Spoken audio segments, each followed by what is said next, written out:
Having lived in Hungary for most of my life, I have to admit that we always seem to have a weird fascination with Germans for one reason or another.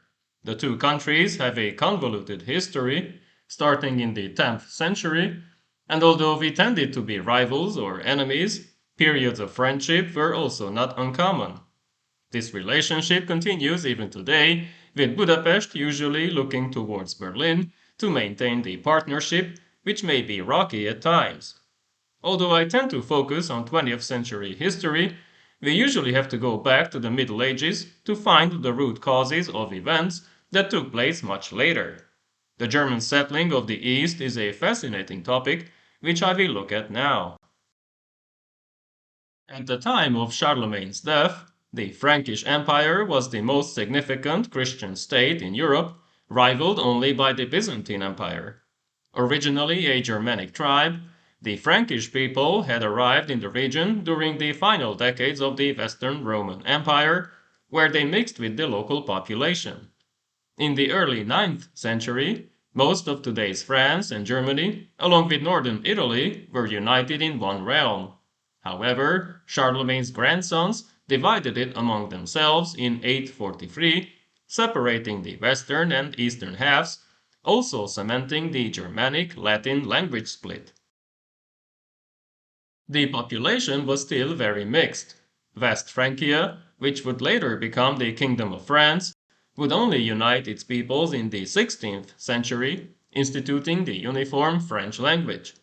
East Francia, the future Holy Roman Empire, which included the Kingdom of Germany, kept its Germanic language, but it still had a significant Slavic population, mainly in the north and the east. Back then, this part of the new empire, which included today's Berlin, was still just a march, a border territory. It was shocked by a Slav revolt in 983, in which the Christian mission was removed and independence was gained, although the local tribes had to deal with a new neighbor to the east. The kingdoms of Poland and Hungary were established roughly at the same time, at the end of the 9th century. Both of them needed priests, bishops, and soldiers in order to establish the new feudal order and convert the population. The Holy Roman Empire provided all these, although relations were not always ideal. Campaigns were launched in both directions in the 11th century. Nonetheless, both kingdoms started on the long road of integration, with the occasional revolts and foreign invasions. In Hungary's case, this included German settlers. 200 years later, the slightly hostile Hungarian chronicles stated that the country's second king, Peter I, who was originally from Venice, surrounded himself with Germans who barked like dogs and Italians who sang like birds. To the north, German settlers had first crossed the Elbe to arrive in the Saxon Eastern March and the Duchy of Bohemia, greatly increasing German influence there and leading to anti-German sentiments over time. In the early 12th century, the settling of northeastern Germany by Flemish and Dutch groups kicked off in Pomerania and Holstein, but this did not stop the various Crusader armies from devastating the region.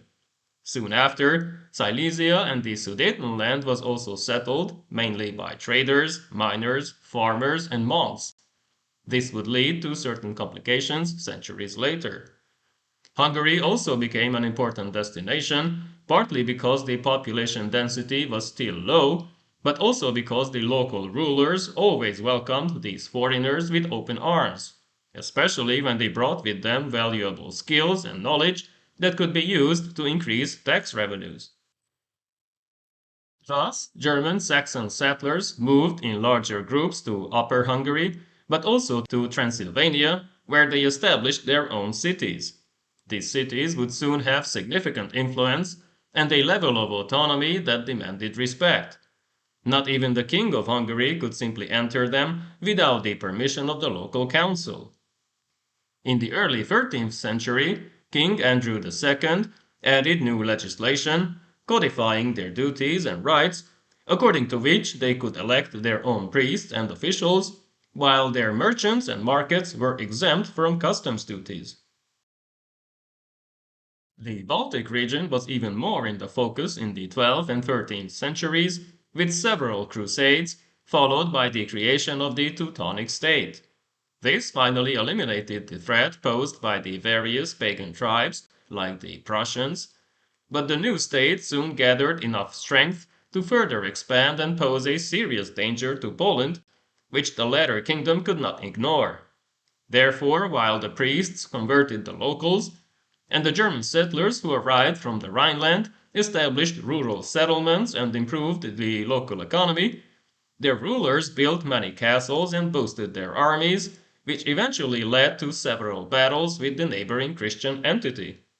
In this region, East Prussia was the most Germanized, while Livonia had a much smaller German presence, but they all became parts of the Hanseatic League, which played an important role in economic development. By 1300 AD, the process was complete.